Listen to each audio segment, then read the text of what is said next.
Ladies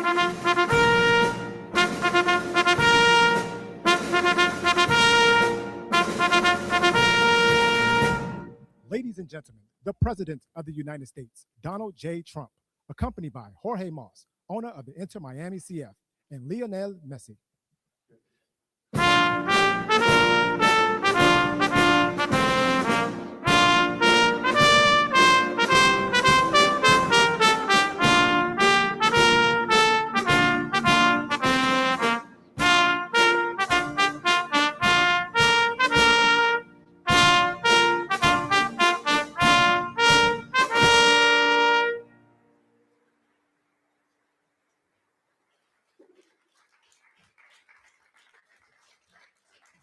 That's great.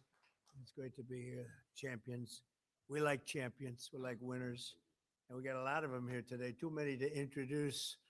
A lot of them are political champions, and we don't care about them today, right? Right, Duffy?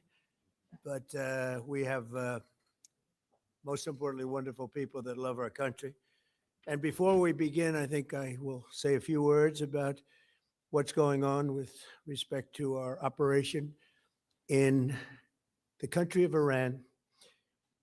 The United States military, together with the wonderful Israeli partners, continues to totally demolish the enemy far ahead of schedule and at levels that people have never seen before, actually. We're destroying more of Iran's missiles and drone capability every single hour, knocking them out like nobody thought was possible. As soon as they set off a missile, within 4 minutes, the launcher gets hit. They don't know what's happening. But we have the greatest military anywhere in the world. Their Navy is gone. 24 ships in 3 days. That's a lot of ships. Their anti-aircraft weapons are gone. So they have no air force. They have no air defense. All of their airplanes are gone. Their communications are gone. Missiles are gone. Launches are gone. About 60% and 64% respectively. Other than that, they're doing quite well. I said, what's left? But they're tough and they want to fight. And they're calling, they're saying, how do we make a deal? I said, you're being a little bit late. And we want to fight now more than they do. We've had 47 years, depending on the way you count it, but 47 years of horror with this group. And, when you see somebody walking down the street without their legs, without the arms, whose face is so badly affected and hurt, it mostly came from 95% Soleimani and Iran. And we, other presidents, lived with it. I didn't live with it. And so our people are doing a great job. Again, the greatest military anyone's seen. Thank you.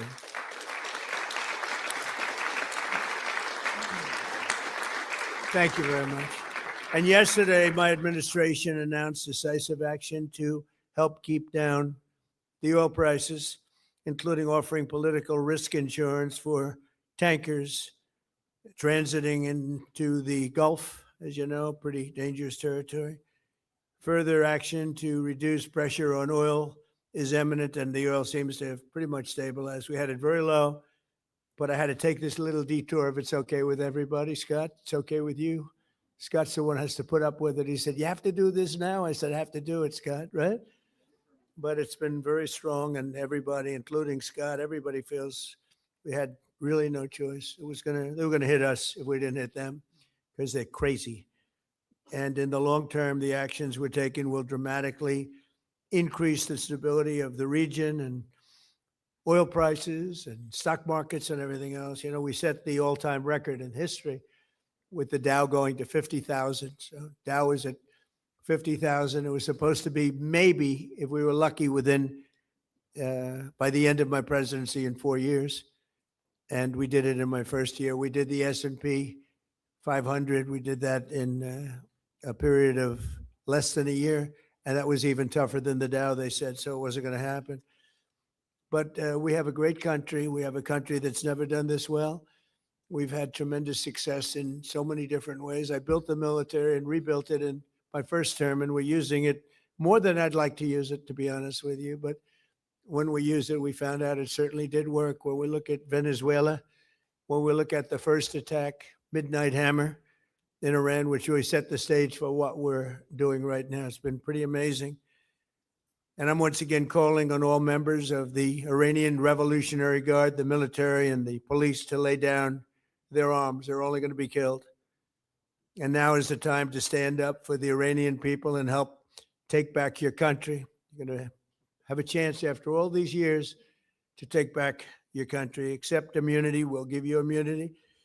And we'll be giving you really the right side of history, because that's what it is. So you'll be perfectly safe with total immunity, or you'll face absolutely guaranteed death. And I don't want to see that. They don't want to see it either.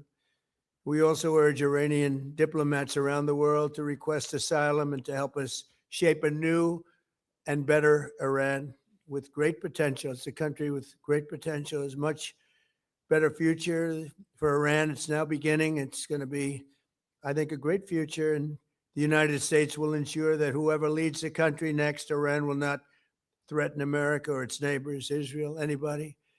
If you look at what happened, they had missiles aimed at all of these other countries, Qatar, Saudi Arabia, UAE, many others, that weren't really involved very much. And they had missiles aimed. Well, they were aimed there long before this ever started. They were going after the entire Middle East. And then we came along. We blew up their party. So we have phenomenal people. I want to thank all of the people that have been involved. Marco, you've been doing a fantastic job. And you've been doing a fantastic job on a place called Cuba.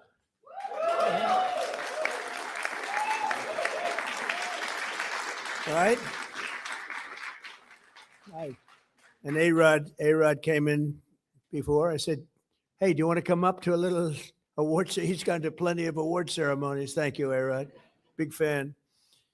But what's happening with Cuba is amazing.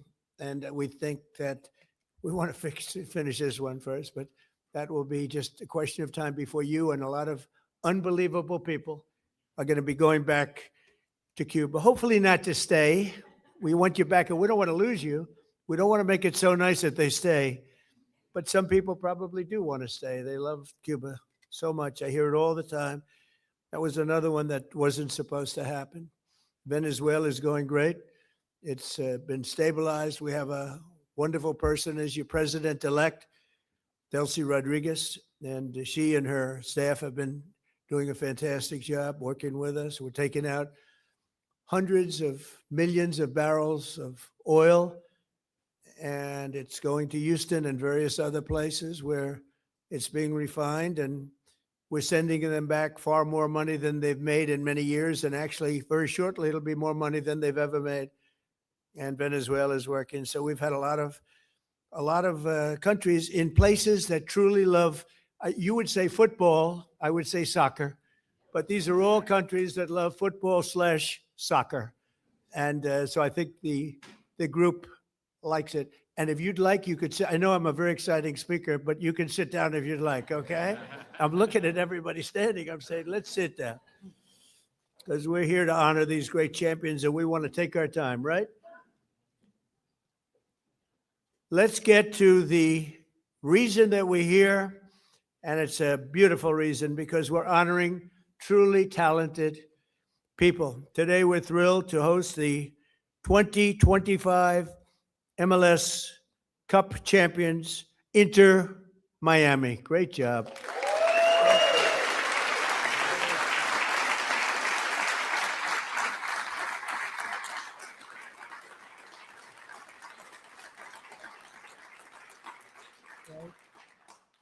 And it's my distinct privilege to say what no American president has ever had the chance to say before. Welcome to the White House, Lionel Messi. Lionel Messi is, my son said, Dad, you know who's going to be there today? I said, no, I got a lot of things going on. He said, Messi. I said, really? He's a big fan. He's a big fan of yours. He thinks you're just a great person, and I think you got to meet a little while. So he's a big soccer fan, but he's a tremendous fan of yours. And a gentleman named Ronaldo. Huh? We have Cristiano is great. You're great. Boy, some big champions, some great athletes in that sport, and people that really love what they're doing, and they're doing it well. And it's an honor for us and everybody at the White House to be honoring you today. So, congratulations as well to co-owners Jorge and Jose Mas, who came from Cuba, right? Came from originally from Cuba. Huh? Your parents came, and you're going to go back. Oh yeah. It's going to be, and you won't need my approval. You just fly back in when I can just see that. It's going to be a great day, right? We're going to celebrate that separately. I just want to wait a couple of weeks. I wanted to wait a couple of weeks, but we'll be together again soon, I suspect, celebrating what's going on in Cuba. They want to make a deal so badly, you have no idea. As well as head coach, who I hear is a phenomenal coach, Javier Mascherano. Where's your coach?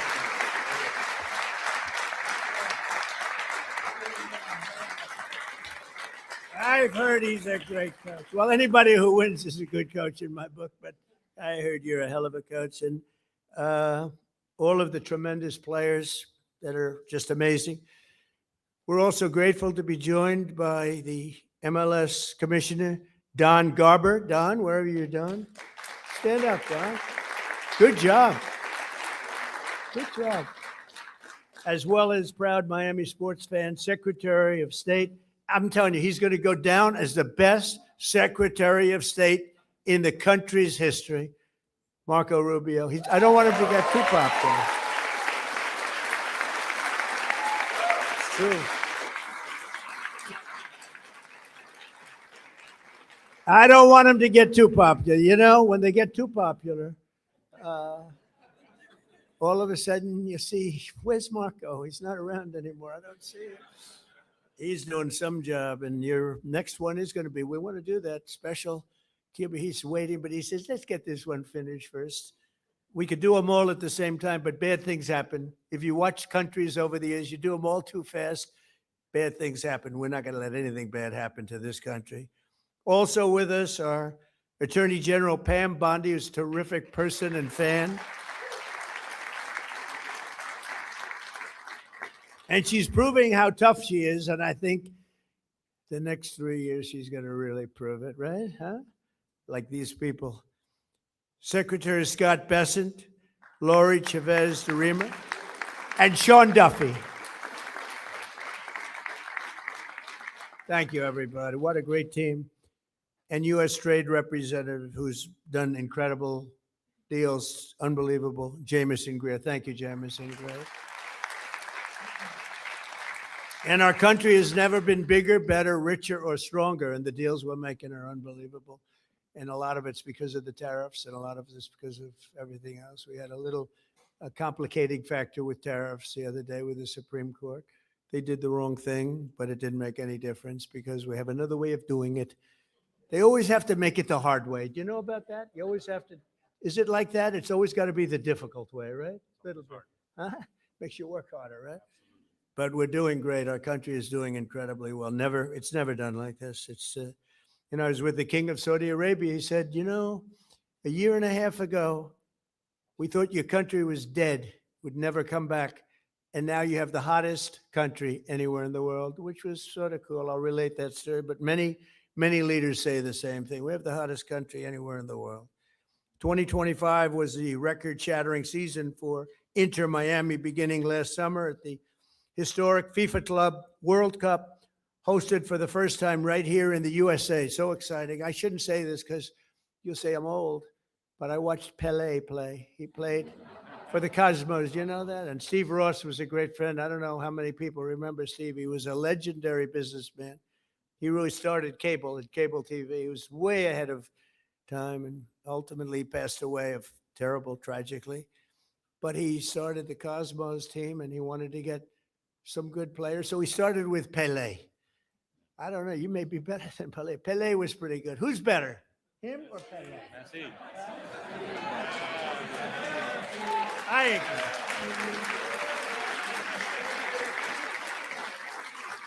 agree. I, I think he is. But he was pretty good, right? Pele was pretty good. That was. But it was very exciting, and I went to the games. I'd go every once in a while, but soccer just didn't catch on. And then when Steve got ill, it sort of went away, and then it came back, and now it's just turning out to be amazing how it's coming back in this country. But the Cosmos were a very hot team, playing with other teams that weren't so good. But I got to watch Pele play, and he was something too. In the June group stage of that tournament, these players went toe to toe with some of the best teams anywhere in the world. You tied Egypt's best club, supposed to be an unbelievable, talented club, with a gutsy performance from veteran goalie Oscar Ostari, who was played a great game. Then you tied the top Brazilian club. Wow, thanks to a brilliant goal from one of the greatest strikers of all time, Luis Suarez. Was he? Where is Luis?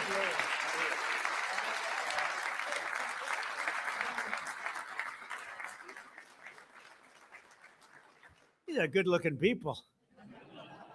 Marco, I don't like good-looking men. You don't feel so good about yourself standing up here. Good-looking people. In the 65th minute, Louis gathered the ball around midfield and turned for a vintage solo run, dribbling through the defense, driving past defenders like few people have ever seen before, cutting to his left, hammering home a goal that secured Miami's place in the next round. But no match in the 2025 FIFA Club World Cup was more important than the match against FC Porto. Porto took an early lead, but you came back strong in the 54th minute, tied 1-1. Leo lined up for one of his iconic free kicks. He struck the ball decisively, bending it over the wall and beating the keeper with a sensational left hook. Would I be able to do that if I practiced? He said, no, I think he's right, my friend. Great. In that moment, you sealed a truly historic Inter-Miami victory, becoming the first club from North America ever to beat a European club in official competition. Unbelievable.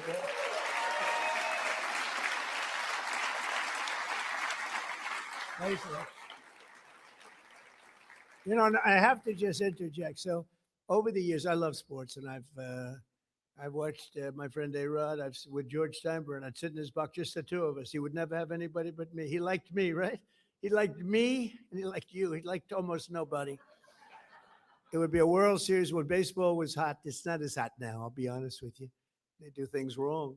But when baseball was hot as a pistol with George, and I'd sit and I'd watch the Yankees, and he'd have 30 seats, and it would just be me and him. And I said to A-Rod, would say, what was the most difficult thing you've ever done? I said, it's probably sitting for 3 hours with George Steinbrenner watching a Yankee playoff game or World Series game. You know what I mean by that. He was a difficult guy, but he was great, right?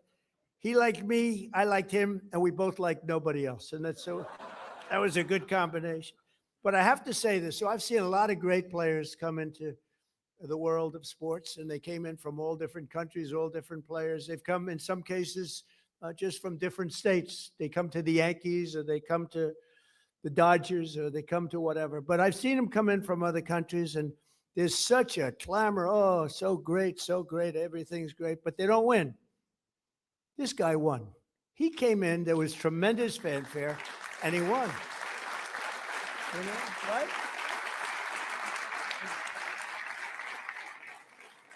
But it's true, they don't win. They come in and, you know, they're great players, and they can even play okay, but they don't win. And Leo, you came in and you won, and that's something very hard to do, very unusual. And frankly, there's a lot more pressure put on you than anyone would know, because, you know, you're sort of expected to win. But almost nobody wins. They come in, they're great, they're the best in the world, they get paid a fortune. You came in and you won with all that pressure. That's an amazing tribute. So congratulations. Right?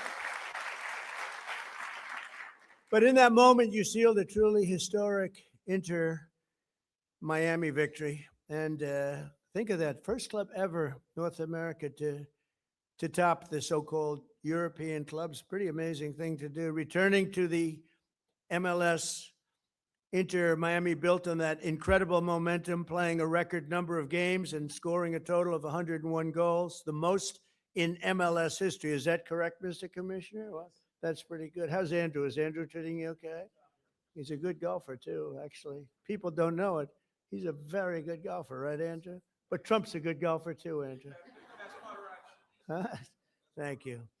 With 29 goals in the regular season alone, Leo won the prize Golden Boot, becoming the first player to be named the league MVP twice in a row. Amazing, comes in, a lot of great players.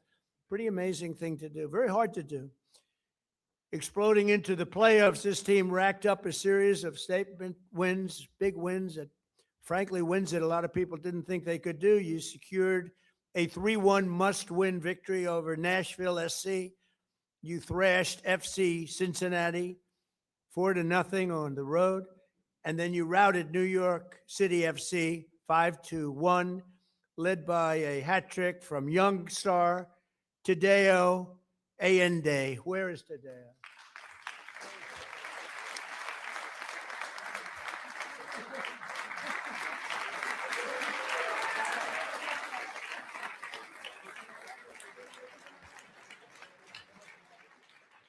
Yes, what a group of people. We could have a lot of fun with these guys.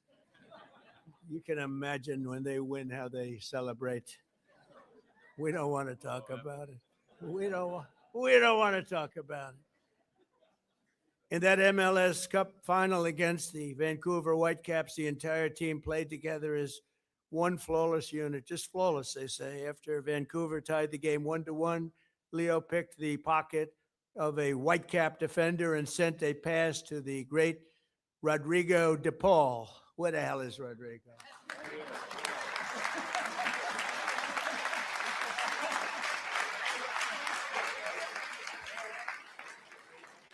Do you have any bad-looking players? I like the bad-looking guys much better.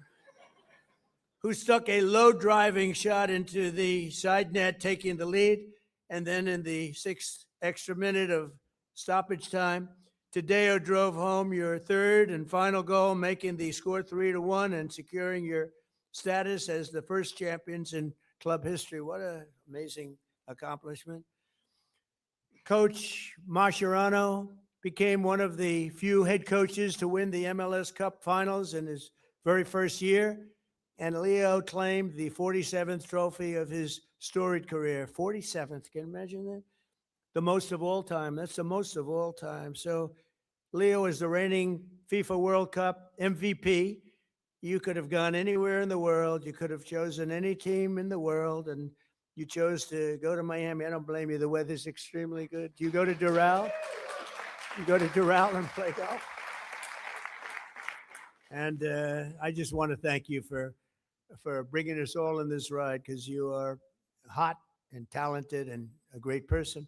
I look forward to seeing many of you on the summer. We're going to be out there in the summer in 2026 FIFA World Cup.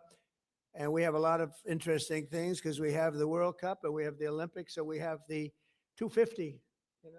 I was responsible for getting the Olympics in my first term. And I was responsible for getting with Johnny. We got the World Cup, and Johnny's a good man. Do we like Johnny? I think so, right? Like you say, yeah, I think so. He's a good guy. But, they're setting records on the World Cup, setting absolute total. I guess many of you guys are going to be in it, but setting records on ticket sales, right? Numbers that, literally double what anyone's ever done before. So it's good. So they picked the right. But I thought that I didn't know that I'd be the president during this, because the election was rigged and stolen, and I had to do it all again. And then I said, hey, wait a minute. I just got soccer/football, and I just got the Olympics that we got. Most important, I took credit for those two. Then I tried to take credit for 250 years, and it didn't play well at all with the press. But we're going to have an amazing year. But I just want to thank you so much, Arias, for the job you've done. I've known you for a while, and I've known of you for a long period of time. You are a spectacular man, and please say a few words.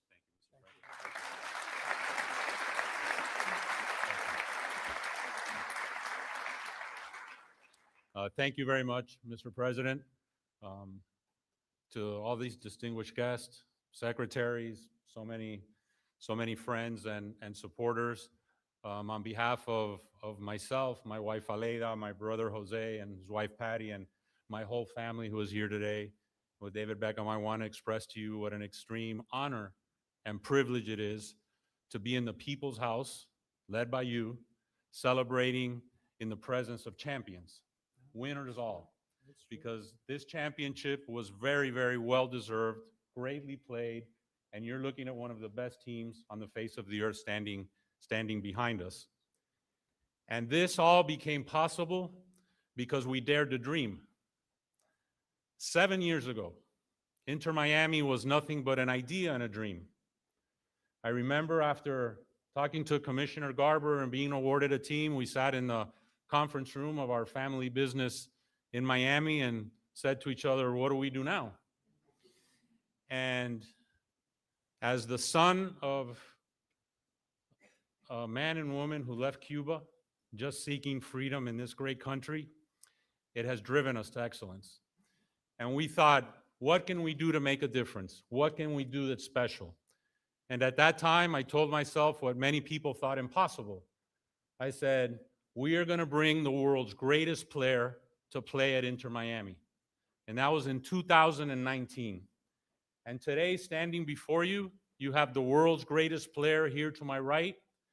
Over the course of the last 2.5 years that he has been here, we've been on an epic run of records, of trophies, of winning. Because what I've wanted to establish with Inter Miami is a winning culture. That it be a reflection of our community of South Florida and Miami, made up of winners, of hardworking men and women, and I want our team to be an embodiment of our fan base and everyone who aspires to a better future and to a better life. On the back of our jersey, Mr. President, it says freedom to dream, because that's our family moniker and what embodies our team and our aspirations. But that all began many, many years before at the dinner table of our family with my late father, Jorge Mascanosa, and my mother, Irma, who is here today.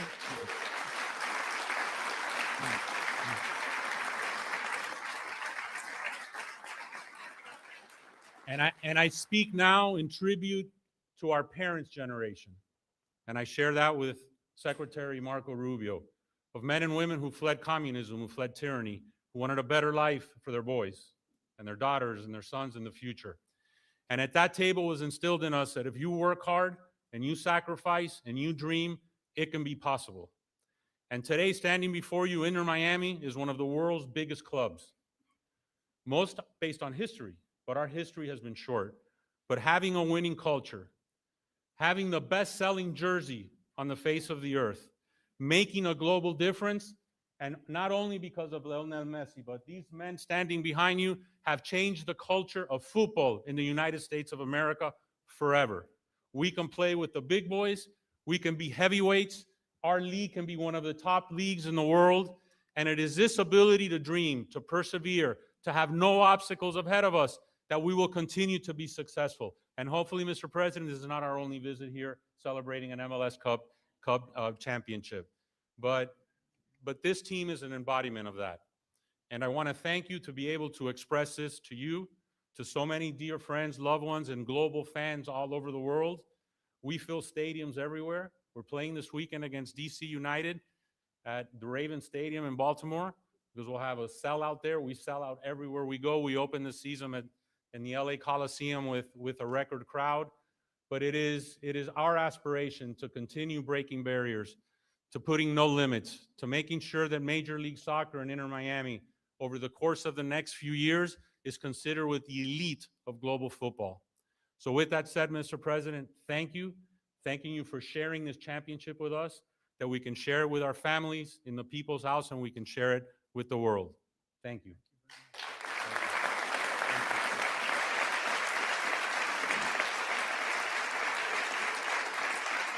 And now we have some gifts we'd like to present to you. Thank you.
Number 32.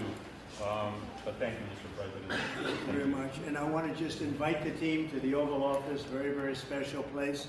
It's sort of the center of the world, especially now, but always it's the center of the world. We have a little present for you there. And anybody would like to come, you can just follow me on down there, okay? You'll see the Oval, and you'll have some fun. Thank you all very much. Thank you.